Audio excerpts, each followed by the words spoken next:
All right, so welcome everyone to episode 3 of the FootyFiles. I'm your host Eob and my co-host Eamon.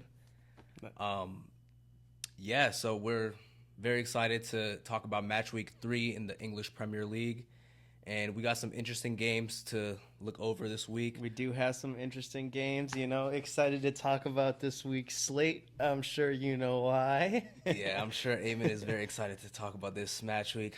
I'm not personally, so we're going to be going over Chelsea versus West Ham, Up Man the City Blues. versus Tottenham, Everton versus Brighton, and the last game of the Liverpool. match week, Liverpool versus Newcastle. Yeah, man, let's get into it, man. Let's get So- into it. Great week to be a Chelsea fan. I'm going to let you just get started on the... Yeah, I mean, I couldn't hold out. I really wanted to just start with the Chelsea game because I think we played a great game. Really unorthodox lineup that I've seen from us on paper. Obviously, Palmer said he felt something in the warm-ups, so he wasn't able to play. So this was our first kind of sighting of seeing Delap and Joao Pedro come out and play together, where Joao Pedro assumed that kind of number 10 position that Palmer's so used to playing, and Delap was the outright striker.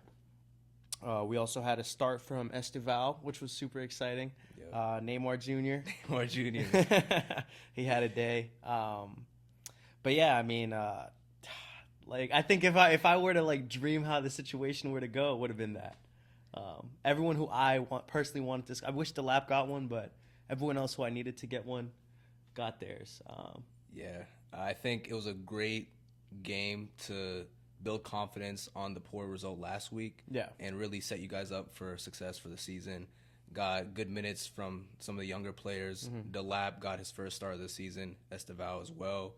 And it was just a good game to build confidence for the whole squad and really drive the momentum that's going to take Chelsea, I think, into the top 4 this season. Yeah, and honestly, I knew that the West Ham fans kind of had their neck, they're out for us. Graham Potter, obviously there's a little bit of bad blood there with his history with Chelsea, and him going to West Ham and being their manager now.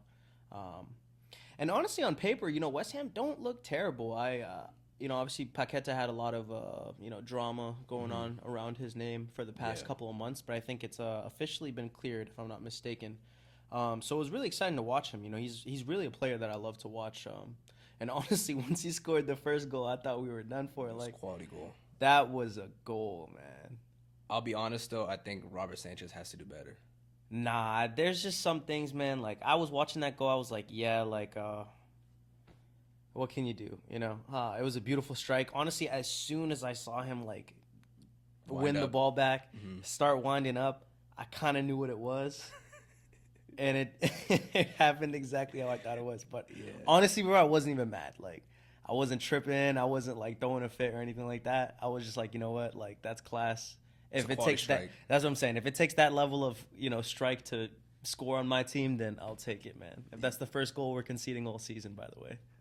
First and only goal we've conceded all season. You tied the first game 0-0. But I'm just saying, it's the first and only. You guys conceded 2 this past game. You're so excited. I am really excited. But yeah, I was kind of interested to see how Joao Pedro and Liam Delap would play together. It's interesting because I feel like Delap is a more out and right 9, where out striker. Yeah, where Joao Pedro, likes to kind of drop back, similar to that Palmer position that he plays. But he does have those striker tendencies in the runs that he makes, his finishing ability. But yeah, I thought he assumed that role pretty well. I feel like his Premier League experience was definitely on show in this game with West Ham. He didn't look like a new signing, which I think was definitely not. Yeah, he looked very, very comfortable in that position. Which kind of concerns me a little bit because, it makes me think that maybe that's his preferred position. And we obviously have somebody in there, so can't really do too much for him now. But to be fair, he's been playing well as striker as well. Yeah. And this is his first game as a more attacking midfielder. So I don't think you really have to worry about him potentially giving Palmer any run for his money. I just think we're so deep at that position, we have Palmer who's there, obviously. We have a player Joao Pedro now who can play that position. We have, a Xavi Simmons that we're, trying to bring in to the club who also plays that position. So I just don't want to like overkill, you know. In that position, I think like that Xavi and Palmer mix was perfect in my head. You know, hopefully we get that deal done soon. But I want that competition for striker, especially now that we're, you know, letting go of Nico Jackson. I want Delap to have that competition, because it, you know, you got to light a fire under his butt a little bit, like, you know, make him work for it a little bit. And I think that like competition will bring, you know, a better work ethic in the training ground, you know, just throughout the team and stuff like that. You always want that competition, I feel like. Yeah, that's fair. But regarding the game, I actually thought West Ham started pretty well. They played great. They grabbed that goal in the beginning of the game. Yeah. You guys tied it up pretty quickly, and then they almost grabbed a second goal. Well, they kind of did. It was offside. Yeah, it was offsides. And then y'all just kind of hit them with 2 back-to-back right after that. Yeah, I mean, I thought their goal getting called offsides was really unlucky, honestly. Very unlucky. I thought it was very marginal. But, I mean, such is the technology that we have now. You know, you can't complain. I think if the same thing were to happen for us, they definitely would have called it offsides. Yeah. So you can't hate the, you know, hate the VAR, hate the game. I don't know, but don't hate us, you know. Yeah, no, that's fair. And then in regard to the game itself, like, you know, they just couldn't defend the corners. Yeah, a lot of set like it was ridiculous, and I you know, obviously I thought the distribution was great, but yeah, the keeper wasn't demanding enough. I think it was you know, subpar, really subpar. Like, it's embarrassing. I think, you know, Premier League team of that quality, especially playing with a low block. Yeah, playing with that low block as well. You would expect them to dominate the balls going into the box, and that's where Chelsea had a lot of joy. Yeah, 100%. And we had, you know, I'm not really too. I don't think we're like a set piece scoring team. You know, we don't have that kind of like persona, like, you know, Arsenal and stuff like that. Crazy. But I do think that kind of method of crowding the keeper and like just overflowing that like 6-yard box works really, really well for us. That's how Arsenal score. Yeah. Goals. Yeah. So, you know, shout out Arsenal. I was hating. I still am. But we score goals other ways. But I'm just saying, like, you know, that method might have not been patched yet. You know what I'm saying? I don't think they have like the solution for it or anything like that. And then obviously we had a brilliant goal set up by Esteval. Yeah, quality. We saw some brilliance there where, you know, he picked up the ball, played a quick kind of 1-2 with Enzo, I believe it was. And we saw him like just drive, cut in, you know what I mean? Cut in to the byline and just started going straight at them, which is what you want to see from him. I think those are the plays that really build the confidence in a young player, and those are the things that you want to see from him. Given that, you know, now I'm pretty sure he just won the man of the match as well. He did, or maybe he won it the first match. I'm not sure. One of these matches he won man of the match. So things like that, they're just like really good for your confidence, I feel like, especially at such a young age. You know, very raw talent. So we want him to kind of have those moments of, you know, first assist, away assist, or, you know, getting the man of the match, or, you know, and he had a chance towards the end of the game where Reece James played a beautiful ball, by the way. He could have scored. He should have scored. Yeah. He really should have scored. So, you know, there's the lack of confidence in that regard, really, but I think, honestly, overall, it's a very solid performance from him. Do you want to see him take that starting right wing spot going forward? I don't want to just, like, give it to him. I know he kind of has that work ethic, but I like the rotation/competition that we got going on at our winger spots right now, especially with the Garnacho, you know, coming in. I think is he coming in? Yeah, Garnacho is like basically ours. Yeah, I don't know how I feel about it either, to be honest, but you know, we'll take him. Doesn't hurt. Interesting signing. Yeah, but you know, at that right wing, depending on how you like line up the formation, you really could have like 4 players that can play there. Where you have Neto obviously can play there. You have, you know, Esteval that can play there. You have Willian that can play there. Or not Willian, I'm tripping. You had a little flashback. Yeah, I did have a flashback. Cole Palmer that can play there.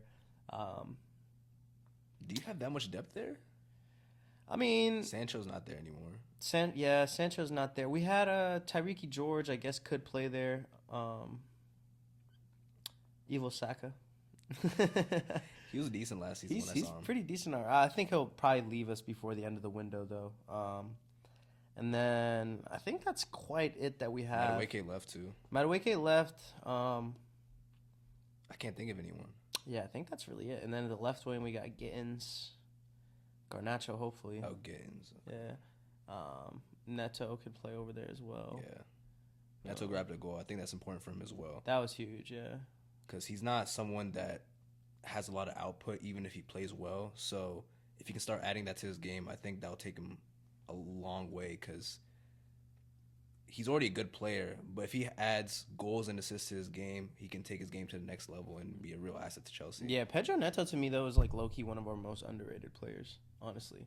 Like, I think he is like the same to Caicedo in the sense that, like, you know, Caicedo I don't think is going to give you worse than like a 7.5 or an 8 out of 10 performance at any given time. Pedro Neto is very consistent, which I think parallels Caicedo, but just not like an level. 8 level. You know, I think Pedro Neto will give you like a consistent 6.87 out of 10 week in, week out, which I think is good enough sometimes. When everyone else performs, I think that's good enough. Yeah. You know, but you know, we see the discrepancies a little bit where the rest of the team is not really performing, and then you know he's having heavy touches, losing possession. We didn't see too much of that this past weekend, but yeah, it gets a little tricky with that. Yeah, but overall, I think it was a really good win for Chelsea, one that builds a lot of confidence for the rest of the season, and it's more of the Chelsea that we've seen over the past 3 or 4 months. Yeah, and a big part of that too that I wanted to mention was the presence of Tosin in the back. Tosin played where Josh Achampong played last week, at the heart of the defense, and where we saw not so much distribution coming from Josh. Playing very, very reserved. We saw the youth a little bit last week, having like an experienced player who's had the Prem experience like Tosin come in and really command the back line. I think we really saw the benefit of having a player there, and why Levi Colwell's role is so pivotal to this team. Because I think Tosin played it well, but he didn't play as well as Levi would have in that same position. And, if anything, I think that kind of just shows that we do, as much money as we do spend, I do think it is important to kind of go sign a center back before the end of the window, given that Levi Colwell is going to be out. Definitely. Because we can't just be relying on Tosin to play that, heart of the defense role. I don't really know who else would. I guess maybe like Chalobah, maybe. I don't know. Mm-hmm. I prefer a left-footed player there. Definitely. But left-footed center backs are very hard to find, especially good ones. Yeah. Mark Gahey. Yeah, Mark Gahey, Chelsea boy, man. Hopefully he does. I don't know. Well, I think Liverpool's closer to getting him than we are. Probably. But we'll see. But yeah, overall, I think it wasn't like a terrible performance from West Ham. Honestly, I think they just were unlucky. I think had that second goal counted, it would have been a different game. Definitely. Honestly, I think they lost the game in the boxes. Yeah. Chelsea were clinical and won their duels in each box. Yeah. One side of things resulted in goal, and on one side it resulted in a goal, and on the other side it didn't. Yeah, and it was interesting too because I'm actually a big fan of Nicholas Füllkrug, their striker. He had some good minutes in the Euros a couple years back, or 2 years ago, I believe, or just about a year and some change ago in 2024 summer. He had some good in the World Cup. I think I might be referencing actually. Yeah. He had some great minutes in the World Cup and some pivotal goals in like the actual knockout stages. Yeah. So when West Ham signed him, I believe it was last season, I thought it was going to be a good, like a sleeper signing that could, get you like 10, 15 goals a season. I still feel the same way about him. I still think he's a good striker. I thought he was giving us trouble. He's kind of like that Delap-esque where he's very like persistent and, really like chases the ball. The press is always like consistent. But yeah, unlucky to not have one go his way, but I thought he played very, very well. Thomas Suchek as well. I think, our midfield kind of just outclassed theirs, but I was always a fan of him, like even from when he was partnering with Declan Rice. That's the new Fellaini. Yeah, but he had a game as well. And then I didn't think Aguerd in the back for West Ham played awful. I think there were a few moments he kind of got caught out, especially on the corners, where he was kind of just getting moved. But overall, I thought he was, his presence was known for sure. And he was giving João Pedro a lot of trouble when he would kind of sink back to receive the ball. So decent performances from some of them. But overall, I think Chelsea were just the dominant team. That's very fair to say. I guess, okay. I didn't know what to say. Yeah, we'll probably move on to the next game now. Yeah.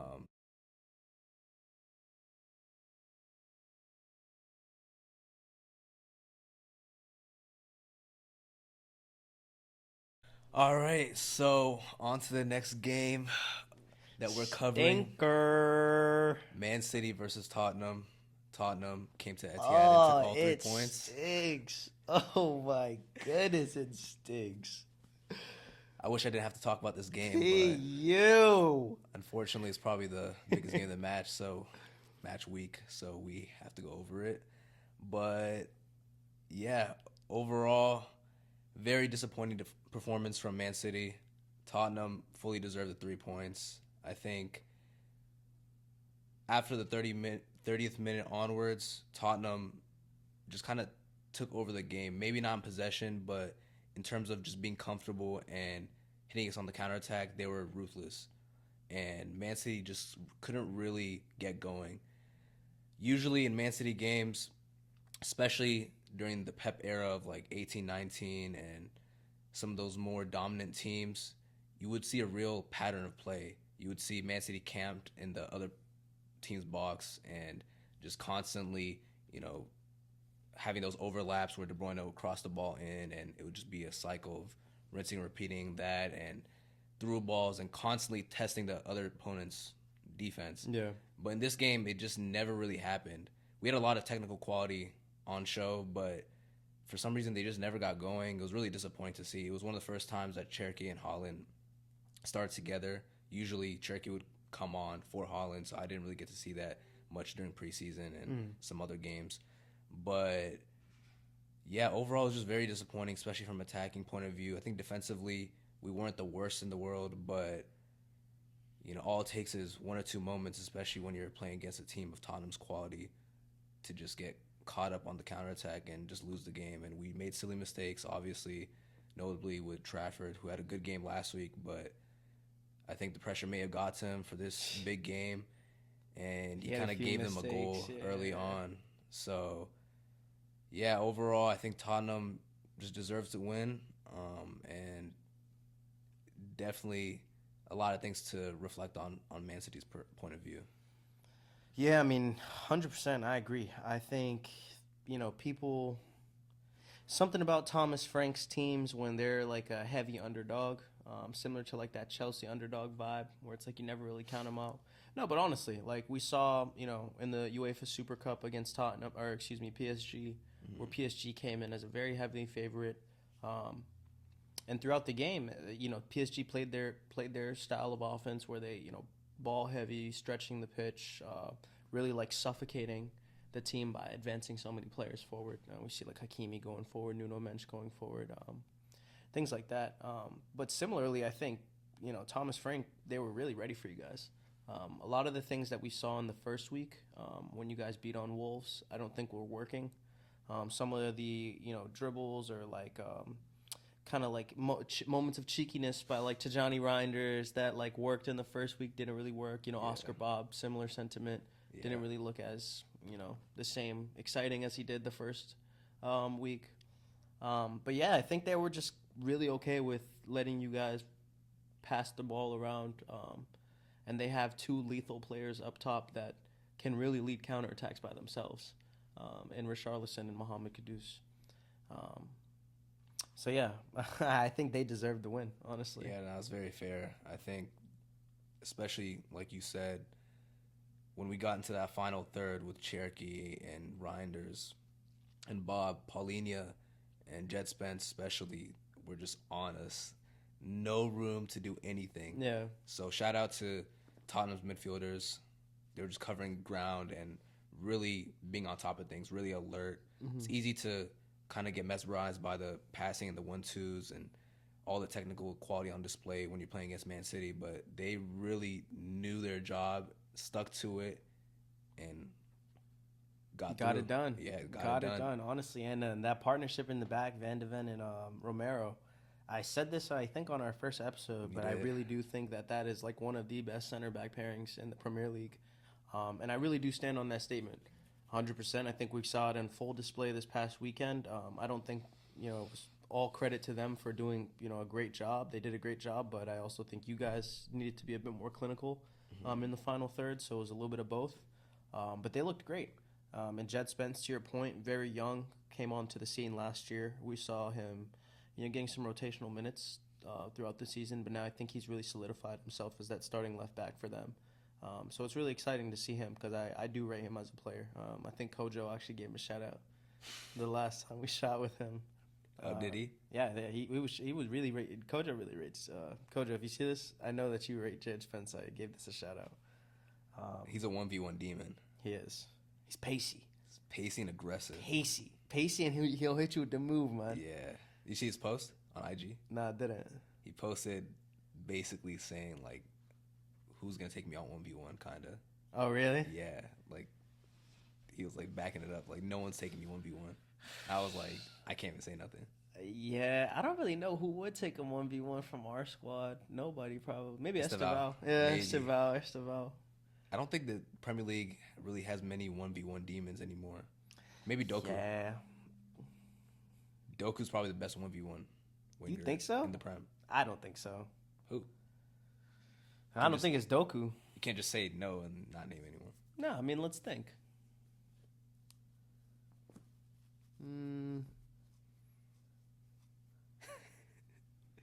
There isn't. I'd probably take Anthony Gordon over Jeremy Doku. Brother. No, I'm serious. I really rate Anthony Gordon. And we'll get into that when we talk about the Newcastle game, but I'm a big Anthony Gordon stan. Okay, agree to disagree, but you're tweaking. I don't think. I mean, it's not a bad show. He's definitely up there, but I don't. I can't be okay with closing that thought loop saying Jeremy Doku is the best 1v1 dribbler in the Premier League. You're just hating. I can't, bro. But also, I want to shout out Richarlison. I think people kind of overlook him and maybe underrate him a little bit. He's probably not as technical and as good of a finisher as the person on the bench, Solanke. You think so? I think he's better. I think in terms of 1v1 quality, taking your chances and striking a ball, things that are very important to a striker, I think Solanke is Bro, this better. guy has compilations of straight bicycle kicks. That's not what wins games. Nah, no, but I'm saying, like, just pure finishing. Like, he's a pure finisher. You know what I mean? And we had the conversation where, like, I make the joke about Joao Pedro being R9. I think Richarlison is closer to R9. Obviously, neither is R9, but... Exactly. But I'm saying, like, finishing-wise, bro, like... No, Solanke is a pure striker. He scored, like, 19 goals for Bournemouth, like, 2 seasons ago. They were good. I mean, they were good, but, like... Yeah, they were good. Richarlison's not touching 20 goals. Allow it. He's not. Has he ever? I don't think he has ever, but I don't put it past him. Especially in this Tottenham team, I really do. I could see him getting a good maybe 15, this season. 16. From what he's shown this season, 2 goals in the first game and assist in this game, and just looking. If we're doing all comps, I definitely think he's getting 20 goals. That's fair if he gets a run of games. Yeah, I definitely. But I just want to I just want to shout him out for his performance off the ball, especially because I think a lot of what went wrong for Man City was Tottenham pressing Man City in their own half and making it hard for them to really build up and apply pressure onto Tottenham, because I don't think that Tottenham's defense, as good as they were really put under real pressure. Man City did have a few half chances and a pretty good chance with Marmoush in the first half, but overall we were kind of pinned at points in the game in our own half, not really being able to build up the ball. Johnny Reinders in the first match week was doing whatever he wanted. Yeah. And then in this match week, it was just a complete switch. Nothing worked. And it made a lot of people question, were we quick to label Man City as title challengers and really take back a lot of their statements from last week. And honestly, I think it's brought a lot of Man City fans back to the ground and remember that last season wasn't a good season, and that just because you sign a bunch of players, not everything just goes away as soon as you do that. Yeah, I mean, you looked at me crazy when I said Man City was going to be in that top 4 discussion, and it's interchangeable with Tottenham, by the way. I still think you're crazy for saying that, but they just beat y'all. They did, They but just they always beat us. They don't always beat y'all. They beat us at least once a season. I promise you this happened for the past, 7 seasons. At least once. Yeah, I mean... They're a bogey team. They are. I think we also saw how unconvincing your back line is starting to look. Yeah. I think it needs some work. I haven't seen John Stones play in some time. I don't know if this is the first time he started or if he was coming off of an injury. No, but before that, though. I don't think he played too much. I mean, I wasn't super keeping up with all your preseason games, but I didn't see him too much in the Club World Cup.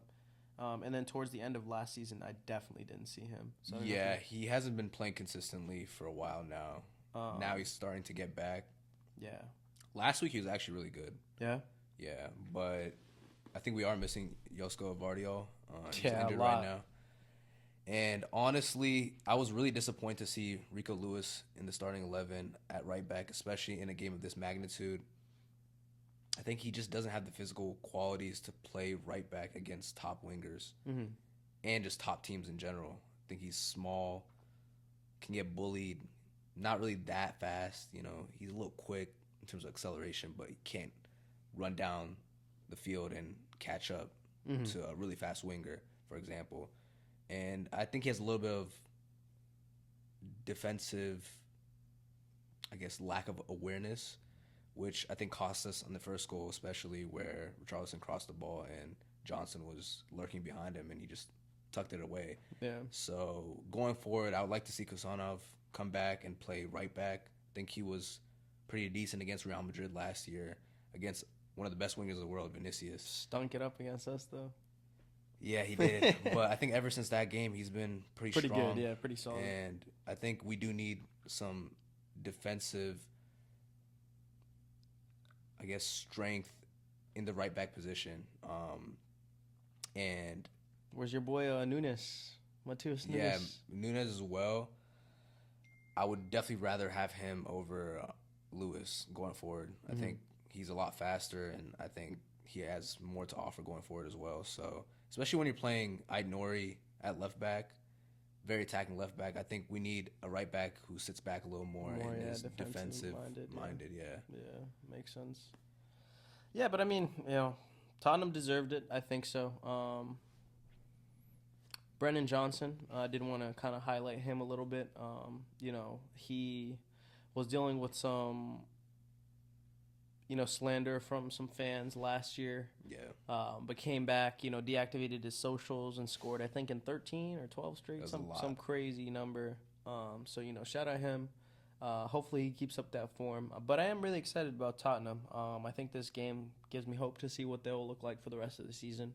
Hopefully everybody can stay healthy. But, on paper, I love the team. A bunch of players that are super exciting that I love to watch. Mohamed Kudus, Richarlison, I'm really a big fan of. Jed Spence, huge fan of. Van de Ven, I love. They have a hungry squad. They really do. They won a trophy last season, so they can really build on that. And I think they know that they're like underdogs in all these trophy conversations. And I think Thomas Frank really built their persona off of that. Y'all gonna be hungry for this kind of thing. He's a great manager. I love him, honestly. He'll always have a job in the Prem.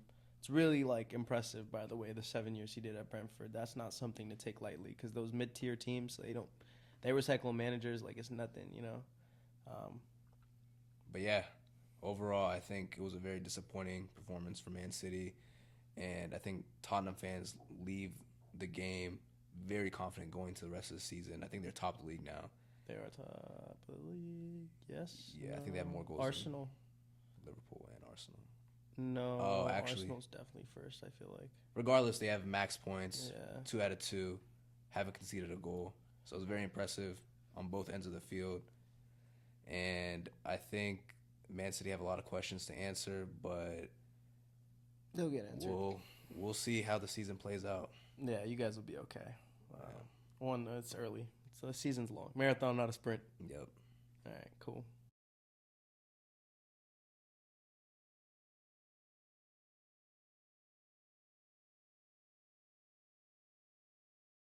All right, so on to the third game that we're covering for this match week. It was Everton versus Brighton. A little interesting game. some quality players on show for sure. And it's actually Everton's first game at their new stadium, the Hill Dickinson Stadium. Iconic stadium, Goodison Park. The iconic stadium, Goodison Park, was closed down after last season, and Everton have moved into this new stadium. So lots of things to kind of get adjusted to, and a lot of adjusting to do just overall for the fans. Goodison Park is a stadium that's been around in the Premier League for so long. I don't even know how long, but it's just a stadium that's very deep-rooted into the Premier League. Staple. And, yeah, so it's just kind of interesting to kind of be in a new environment for these new players, manager, these fans. And Everton actually took the dub in this game 2-0 against Brighton. Pretty strong team, a team that's pretty Prem-proven over the past few years. And I think a lot of people probably had Brighton taking the victory in this game. Not At least me. I did. You didn't? I did not. I don't know. I did, but Everton, I think, came out and really showed that they wanted to start off their era in this new stadium the right way, and I think they did that. I think there was big games from some of their star players, like Pickford, especially with a penalty save, and just some good saves overall, and just a very strong, solid performance from England's number one. And I think another great performance from Ndai, who has been just cooking ever since he came last season. Guy. Yeah, he's tough. And then also a great performance from their latest signing, Jack Grealish, former Man City boy. And I'm just really happy to see him doing well at a new club, kind of going further down the Premier League, but right where he belongs. He's a mid-tier player. He's not a mid-tier player. He's supposed to be in a free-flowing offense. Like, he can't work in a system like Manchester City. I think Grealish is one of those players I think he could do a similar job to what Palmer did at Chelsea's first season. You know, maybe not the same exact numbers wise, but I think like playing style, like he excels in those situations. That's why I was really excited about this transfer, because I knew he was going to kind of get the free-flowing role where he can just, move as he sees fit. Yeah, I think he does do better in a situation where he has more freedom, but I don't think he's a player that deserves to be playing for a bottom-tier team. Not bottom-tier. I said mid-tier. Okay, like mid-tier Aston Villa is where he came from. I think he warrants a spot in a better team, like a top 6 team. I don't know. He didn't really prove it at Man City. He didn't do bad. He didn't do great, but... Yeah, I rated him. I thought he was a baller at Villa, so... I think he was just used wrong at Man City. Didn't get the most out of him, but... But yeah, and I mean, first game for Everton in the new stadium, but the atmosphere was electric. I think the fans definitely gave it that, like, final-like atmosphere. Packed out to the brim, all types of chants. But yeah, I think I knew that Everton was going to play a strong lineup, which they did. But I don't think I thought it was going to go as well as it did. To the point of Jack Grealish having that like free flowing role, and I spoke about it on the first episode. I'll give it to you. You got ball knowledge. I'll give it to you. I said it on the first episode, but yeah, I think those two complement each other very well, Ndiaye and Jack Grealish, in the way that they play. Because I feel like Grealish tends to drift a little bit more to the left side, where Ndiaye is like a bit more central focused. I think if he does drift, I feel like I've seen it kind of go both ways, but it's primarily just in the middle of the pitch like that. And then I think they had somebody new at striker. It was Barry. I'm not familiar with him. I'm not either. Thought he played all right. He was good with his back to goal. He had a few plays where he was linking up play well with, those two. And then obviously the Chelsea boy, Kieran Dewsbury-Hall, played very great. No, I think he played great. Mm-hmm. And then Idrissa Gana Gueye also. So that midfield honestly seemed pretty good midfield. Yeah, I thought they won the midfield battle 100%. And then Pickford had a day. Pickford had about as good a day as you could have.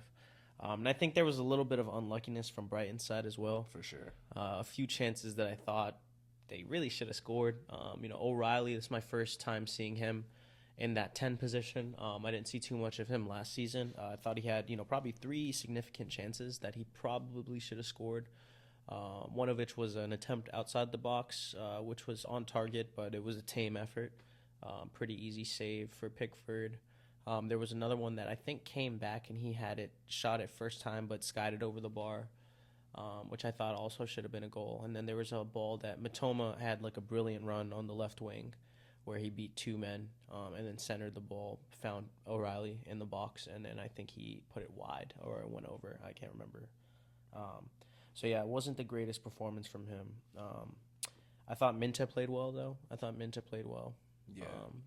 But, he gave us hell last year, so I already know about him. But, yeah, he was great. He's a good young player, for sure. Yeah. I think, honestly, the game was lost by Welbeck. Yeah, it was Welbeck's fault. Yeah, he missed a penalty and missed an absolute sitter. I forgot at one point in the game, but I was like, there's no way. Yeah, I was surprised at that, too, because, I don't know. Like, I feel like that's the one guy, in those situations I kind of do trust. Yeah, lots of experience. You would think he's kind of slotting that, putting it away. Yeah. Given the experience. Even the penalty just didn't seem too confident. He barely had a run-up on the penalty. Like, he basically took one step back. Yeah. Didn't really seem too sure about it from the moment that, like, he picked up the ball to shoot it. So it was one of those that I, like, looked at and I was like, I know this guy's about to miss, like. Thing is, like, I think if Pickford dives the wrong way, people are going to be praising him. Oh, he slotted it away. So it's just one of those things. It was tame, though, Like, I feel like that ball itself was, like, passed almost, It was. I'm like, bro, shoot it. You know what I'm saying? Like, if you're going to shoot it. Like, that's fair. Like, you got to have a level of class, like, your Fernandez's, your Palmer's. You got to have some deception. I think he liked the deception in the strike. Pirlo, things like that. Those types of players that got that, like, you can't see their, like, you see their eyes, but you don't have no clue where it's going. You know what I mean? Yeah. But yeah, he didn't have that.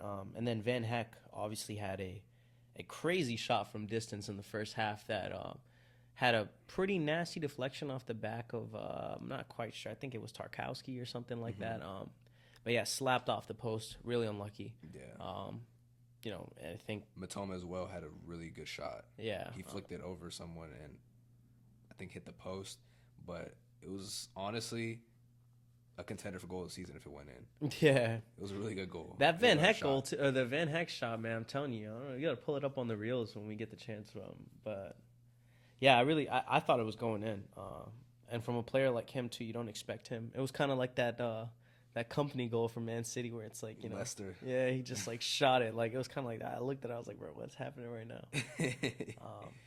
But yeah, Grealish, man, 2 assists, great performance from him.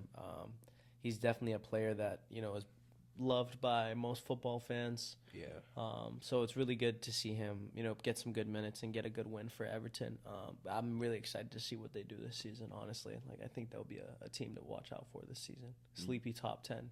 Yeah, it's very fair. I think the penalty miss was a turning point in this match specifically. I think after Brighton missed the penalty, Everton just kind of took over and started picking them apart. Yeah. And it just became a lot easier as opposed to the first half. And, like, before that point, Brighton were getting a lot of chances and definitely could have came out with a victory had they put those chances away.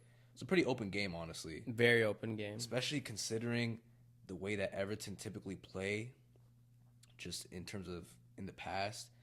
Very unorthodox, and they weren't sitting as deep as I would expect them to. So I think both teams had a lot of joy in terms of creating chances, and it was probably a good game to watch. Yeah, it was a great game to watch. Honestly, I think that was one of my sleeper favorite games of the weekend. Yeah, for sure. Because it was real end to end. I think that's kind of what you look for in a Prem match. I think that game embodies everything that you and I both love about the Premier League. End to end, very pacey. You really never know who's going to win. Yeah. At any given moment, a player can, have a flash of brilliance and create something. Yeah. And we saw it twice with Jack Grealish. Or it really wasn't Jack Grealish on the second one. It was, what was it, James Barry, or what was his name? James Garner. Class finish. Yeah. Whew. He slapped that. I think he's at Man United, right? I think he was, yeah. I think he was midfielder. at Man United. Wasn't getting any minutes. I did want to shout out to Beto, too, who came off the bench for Everton. He's a dangerous striker. He is a dangerous striker, man. I thought he was going to get one. I thought he was going to get one in the second half. He had a few almost moments. had one, and I think Tarkovsky tackled him last second. Yeah. He showed a burst of pace. Yeah. So shout out Beto, man. I always thought he was pretty dangerous. He was working Van Dijk last season. He was working Van Dijk, bro. He's really like that. I'm telling you, he's really like that. Don't sleep on him. I'm telling you, be on the lookout for Beto coming off the bench for Everton. I know he's battling for the starting spot with Barry, the striker that started, number 11 for them. I'm not too familiar with him, but if he's starting, obviously there's some competition there. But yeah, be on the lookout, like I said, for Beto. Maybe 9-10 goals from him this year. And Jack Grealish, 10 assists. I was going to say like 12, but yeah, I can see it. I can see it from him. 12, maybe 20 GA from Jack Grealish in the Prem this year. What are you expecting from Ndai this season? NDA, I love him. I think he'll get 22 GA for sure. 22 GA? Yeah, in the Prem. Okay, fair. I think he'll make a running for like team of the season kind of thing. Yeah, nah. Like, I really rate him. Like, if he's not in the first team of the season, because I know that position's like a little bit deep, like that position that he plays, definitely like the second team, if they even do that. But I know we will at the end of the season. We'll do first team and second team, because there's players like that who I really want to make the cut that just can't in the starting 11. I think he has one more season, probably this season, before he gets. He's getting a big up. move. Yeah, he's getting a big for move. sure. He's getting a big move. He had a really good run in the first half. I remember. I was like, "Whoa, this guy is." I don't know where he would go to though. Like, who needs that position right now? He could maybe like Tottenham. Tottenham was looking for that. Yeah, but Tottenham was looking for that like 10 position. Tottenham. Like that could be a good move. I could see like a Tottenham move. Where does he rank in terms of attacking players in the Premier League? At that like 10 position that he plays. Let's like call ranking him it. Ranking. I mean, his number's a 10. I said we rank the 10s. 10. Okay. So like who are we throwing in this conversation? Palmer for sure. Words. Yeah, Words. Have to. Yeah. Cherky. NDA. It's a little dry after that. Yeah. Madison. Oh, he's injured. Fernandez. Okay. I'll go Palmer. Fernandez. NDI. Over Words and Cherky? Words. Right now. I rate them all a lot, but like NDI's been doing this for Everton, bro. And like he's not new to this. You know what I'm saying? Yeah. Like Wirtz hasn't convinced me yet. I don't know about y'all, but I've been watching Liverpool. I got a keen eye on number 7. You know what I'm saying? Like really watching this guy. He stinks. Like he's been stinking it up. We'll get into that. Yeah, he's been stinking it up. We'll talk about that. But, and then Cherky, I think he's brilliant, but like I said, not Prem proven yet. Yeah. Versus a player who is. So in that regard, Palmer first for sure. Fernandez. What about you? I think my top 10 10s in the Premier League are 1, Palmer, 2, Fernandez, 3, Wirtz, just about. How? Cherky. How can he be third in the Premier? He's only played 2 games. I think Ndai takes that 5th spot pretty convincingly, but how can you confidently say that? Like that early? It's still early. Honestly, I would drop Wirtz from this list completely and put Abere Eze. Chill, you gotta give respect. Abere, bro. Set Eze number 10 for Arsenal. New number 10. Yeah, him too. Yeah, he beats Wirtz and Cherky for me, and NDI to be honest. Nah, I'm not having that. Eze. Not over Wirtz or Cherky. Yeah, you're tweaking, bro. I'm not tweaking. You're tweaking. Hey, drop it in the comments. You're tweaking. You're tweaking. Eze is better than Wirtz and Cherky. He's good, but he's not better than them. Wirtz is a national team player. Like, this is not a crazy opinion. I think most people are going to agree with me, but I don't know. Agree to disagree. I mean, like, I think the people who agree with you are thinking about Wirtz's days in the Bundesliga, and I'm thinking about what's going on in the Prem right now. 2 games into the season. Because we've already talked so much about that translation from the German league, the Bundesliga, to the Premier League, and how players don't necessarily look great. There have been a few caveats to that, and De Bruyne and Sane and Haaland. Okay, and whatever. That's more of you guys though. That's like all the players that come to you guys. That means your scouts are doing great. But overall in the Prem, that's not a great like. Aubameyang. There's a good amount. Aubameyang wasn't even great at Arsenal. He was good. He wasn't the same as he was at Dortmund. He has had a good career in the Premier League. I mean, yeah, but he wasn't the same. He wasn't doing the same thing he was doing as Dortmund. He won like 1 or 2 golden boots. He was cooking at Dortmund, bro. He was cooking. He did good in the Prem too. He was all right. You're just a hater. You just don't like Arsenal. No, I don't like Arsenal. I don't like Arsenal either, but give him his credit. No. But yeah, I mean, we'll see. Anyways. But yeah, shout out Everton. Really got the job done against Brighton. Excited to see what they do. Excited to see what Jack Grealish does. Yeah, I think they started off their era in the new stadium perfectly, and I am definitely going to be tuning into some games and seeing what they have to offer, seeing if they can make a run for the top 10 like they did in the past with, Calvert-Lewin and them. But, yeah.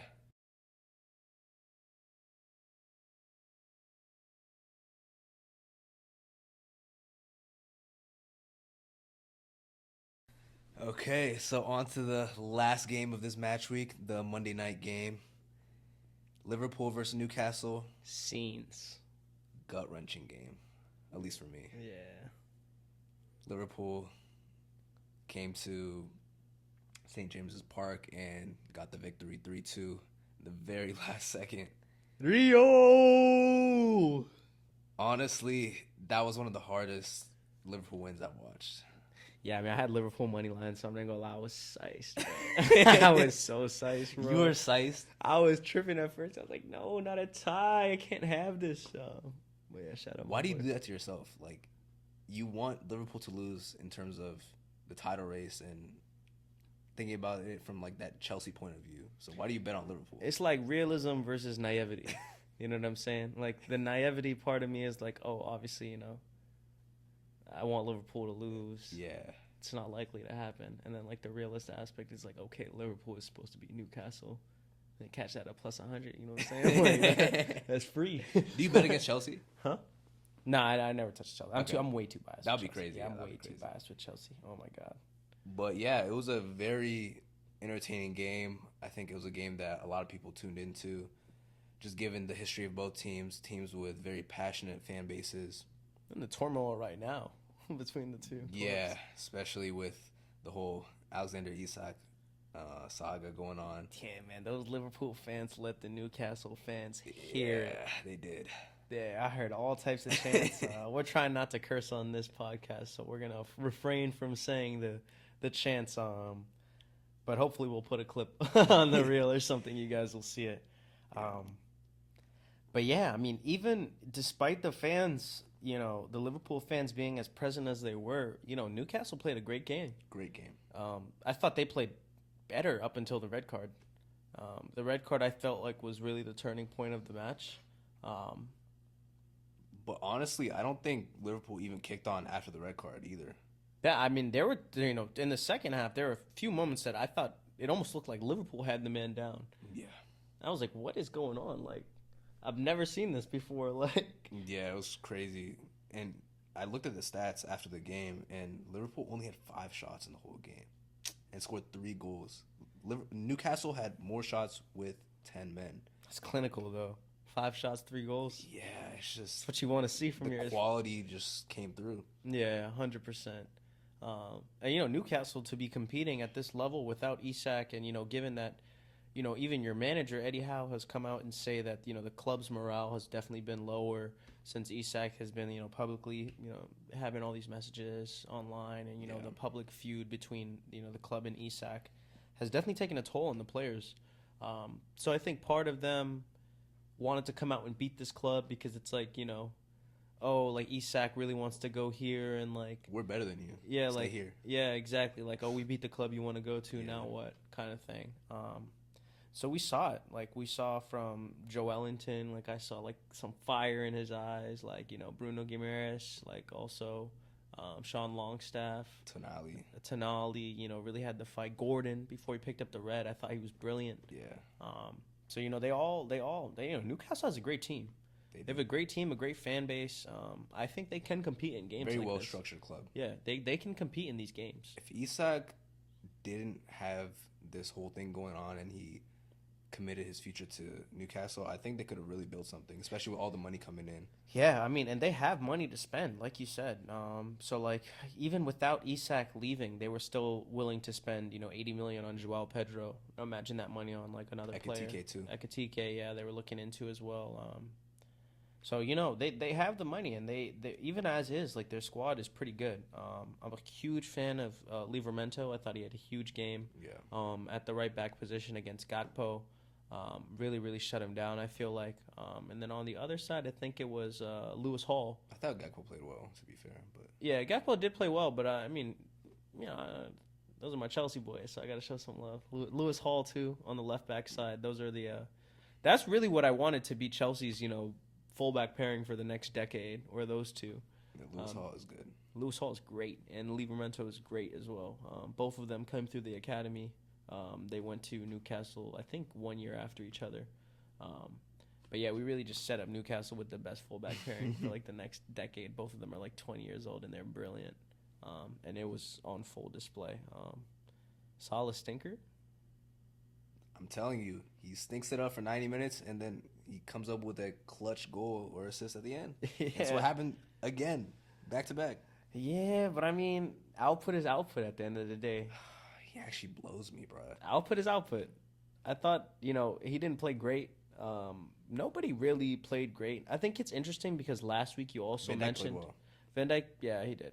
But I think it's interesting because last week you mentioned how that double pivot with McAllister and Soboslai didn't really do the job. Yeah. And how the presence of Gravenberch was being missed. Yeah. So we saw Gravenberch get the A-OK to start this week. But I don't think it was as convincing. You know, maybe it's like his first couple minutes. I haven't seen him play too much during the preseason and things like that. And he didn't play obviously last game. But yeah, it wasn't the same Gravenberch that we saw obviously last year. I think he's a tad rusty. Maybe just got to get a little bit back up to speed. Yeah. Scored a banger though. Yeah, he scored a banger. I think he got a tad lucky with the way that it deflected. It did hit the defender's foot there. Oh, did it? Yeah, it hit it like grazed the defender's foot, and that like kind of froze Pickford, or it's not Pickford. Pope. Yeah, he was frozen in the back there. But yeah, it wasn't the same like Gravenberch, I think, that I was so used to. And then Wirtz couldn't deal with the physicality of Newcastle's midfield. Yeah, they were moving him. Tonali. You know, Bruno Guimaraes, like Joelinton, like they were putting shoulders into that guy Wirtz, man. He didn't have any time to turn. He didn't have any time to, you know, scan. As soon as he received the ball, I feel like there was somebody on him. Normally he would kind of glide throughout the field and kind of play the game on easy mode. But I can assure you, in that game, he did not have it on easy mode. Yeah. I think that was probably one of the most physical teams / midfields he's played against. So 100%. A lot of adjusting to do for him. But again, in my opinion, I think it's too early to kind of get on his head. And I got to see his first goal. I need him to get one. I think once he gets one, it'll kind of open the account. Yeah, he had a decent shot in the first half that wasn't bad. But didn't really do too much. I think Ekitike again showed some class. I think clinical finish. Yeah, he's brilliant, man. I really do rate him. I saw a lot of his highlights in the Bundesliga last season, and I thought he was gonna be another Darwin. Honestly, like I didn't think he was a great finisher. I thought he was wasteful in front of goal. Was a lot better on the ball and could beat his man and had a lot to offer outside of finishing, but he's really surprised me. And every game he's popping up with a really quality finish. Yeah. So, shout out him. I don't know what you think, but I'm thinking that they don't need Isak for this season. Yeah, well, I mean, doesn't look like they were gonna get him anyways. The way Newcastle were moving. Especially after this. Yeah, there's no way Newcastle. No way they do business with them now, bro. It's got to be like 250 mil for Isak or something crazy. Yeah. But yeah, huge shout out to Rio as well. Also came from the Chelsea Academy. He signed for Liverpool last year as a 15-year-old, first professional contract for him. But really exciting player. I know the Chelsea board was really upset to see him go because they saw lots of potential there, and he was going to be one of those wingers that came up to the first team and made their debut and got their feet wet and things like that. But you hate to see talent like that go to Liverpool, especially. But huge moment for him. 15 years old. 16. No, not yet. He's 15. Is he? Okay. Or is he? Nah. I think he's 16. He's I know he's either 15 turning 16 in like 5 days, or he's like 16 turning 17 in like I'll 5 give it to days. I think it's 16 though, but it probably is 16. Cause I remember seeing 16. Yeah. Well, he's the 4th youngest scorer in Premier League history. I think he's the youngest for Liverpool ever, which is crazy. My brother's 15. It's insane. crazy to think about. Homie is 15, bro. Like It's that's insane. crazy. Like just thinking about those things like these. Yeah, but shout out to him. I think the Prem is in good hands. Younger, talents like that. We saw that. We saw, Max Doman for Arsenal. We didn't get to talk about that game, but he played brilliantly. We had Lucas Bergvall come on for Tottenham, who's pretty good. I'm a big fan of him. Esteval at Chelsea. Some good young talent coming in. Yeah, definitely some good young talent. But yeah, nonetheless, Liverpool found a way to get it done, as they normally do, which is why they're in the title conversation, and they always will be in the title conversation, because despite having moments like that, they still find a way to get it done. They know how to get it done. They know how to get it done. And I think this is like, I could pull a handful of games from last season that looked exactly like this. And let's look at their first week game where they're 2-0 up, and then they concede 2 and it's tied, and then they still find a way to win. So never count them out. They got the job done. Unfortunate for Newcastle, but definitely exciting, and lots of good pieces to take away for Newcastle if you're a fan. Yeah, I think you summed it up pretty well. I did want to ask you, though, did you think it was a red card? Yeah. I don't think so. I think it was like the sheer speed in which he came in at, like, because he came in so fast. Very fast. And then he didn't really even try to play the ball, and that's where I think it kind of got a little bit tricky, The studs were showing. It didn't help that the sock got pulled down, and it was like higher up on the ankle, because that is a clear red. Like, how are you even hitting up there? And if you actually look at it, he receives the ball on his left foot, but he gets like hit on his right foot. Van Dijk. Yeah. So I think that was a clear indication of like him not really even playing the ball. I think had he got hit on that same spot on his left foot, because that's where the ball was, you maybe would have had more of a case. I still think it's a high tackle. But the fact that it was on the right foot and then the ball was like on the left foot was a pretty clear indication for me. Like, yeah, this is a red card. And I kind of knew it as soon as it happened that it was going to be a red card. I can't really argue against it, but I don't think it's enough to overturn the yellow. Yeah. That's my only argument. But, yeah, overall, I think Liverpool just got it done. Another match week. Really frustrating for the top 6 fans that don't support Liverpool. But got to give them a shout-out. Liverpool know how to get it done. Just have something about them that just find a way to get the job done and win those close games. But definitely like a huge performance from Newcastle in front of their fans. Super excited to see if Isak can get kind of integrated back into the first team. I don't know where he'll go, because they're really not trying to let him go. I think he'll say like some apology on some public relations, and then he'll be back in the first team, and then it's back to the Newcastle that we're excited to see. Honestly, based off how it's been going, I think it might be another Gareth Bale situation, but we'll see. Yeah, we'll see. But yeah, I think that wraps up everything from our games we want to talk about. Yeah, I think that wraps it up. Overall, pretty interesting match week with some notable games, and we covered a smaller game this week just to be more intentional about covering the whole Premier League and not just the top 6. So yeah, looking forward to the next match week. Hopefully Man City can bounce back and get back on track, and hopefully Chelsea can not. I mean, we play Fulham, so we'll see how that goes. Another London derby. Yeah. But yeah, to Eob's point, obviously myself being a Chelsea fan and him being a City fan, we're always going to cover those games, obviously. But we're very open to covering any other games throughout any of the match weeks. Yeah. So let us know, like, in the comments or, on Instagram or any of our socials, like, what games you guys kind of want covered. We'd be happy to take a look at them. But if that's not the case, then we'll probably just pick a handful of games that we're going to look at throughout the week. But yeah, thank you for tuning in. That's FootyFiles. Huh? What? No, go ahead. What? No, go ahead. Nah, you ruined it. No, go ahead. Nah. You're ready. Nah, go ahead. Yeah, so thank you for tuning in. It is. Yo, what are you saying? I'm just hyping it up. Come on. I hate you. But yeah, thank you for tuning in. Yep. That's episode 3 of FootyFiles wrapped up. Mm-hmm. Are you done? Nah, bro, go ahead. Come on, bro. Get it out. Come on. Nah, I'm done. We gotta go. I'm done. That was it? Yeah, that's it. All right. Love.